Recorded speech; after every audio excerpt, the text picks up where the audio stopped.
জনতা পাৰ্টিৰ উদ্যোগত আমাৰ প্ৰতিখন জিলাতে যোৱা দুমাহ ধৰি পণ্ডিত দীনদয়াল উপাধ্যায় প্ৰশিক্ষণ মহা অভিযান চলি আছিল।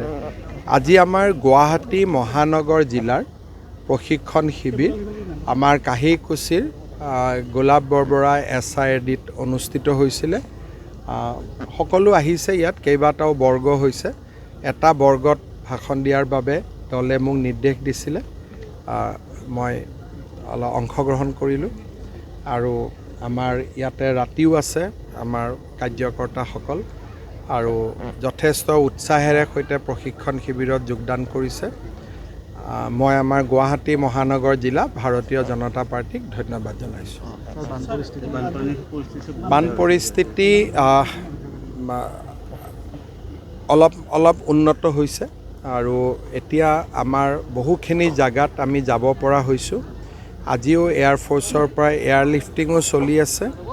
আমি আৰ্মিকো হাতত লৈছোঁ যাতে আমি যাব নোৱাৰা জাগালৈকে বান সাহায্য যাব পাৰে, আৰু মেডিকেল কেম্প, হেল্থ কেম্প, সাহায্য অভিযান এইবিলাকে যোৱা কালিৰে পৰা এটা গতি পাইছে, আৰু আজিও ভাল কৰি চলিছে।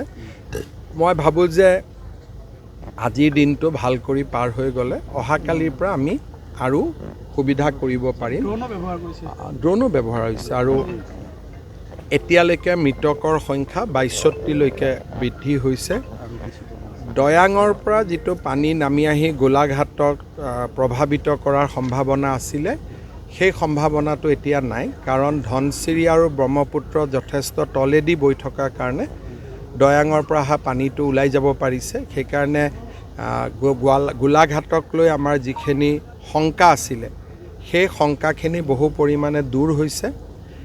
আমাৰ 3জন মন্ত্ৰী সুশান্ত বৰগোহাঁই, বিমল বৰা, কেশৱ মহন্ত চৰাইদেউ আৰু শিৱসাগৰত আছে, উদ্ধাৰ অভিযানত যোগ দিছে।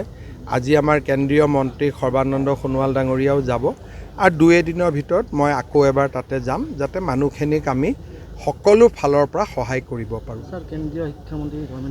হ'ব।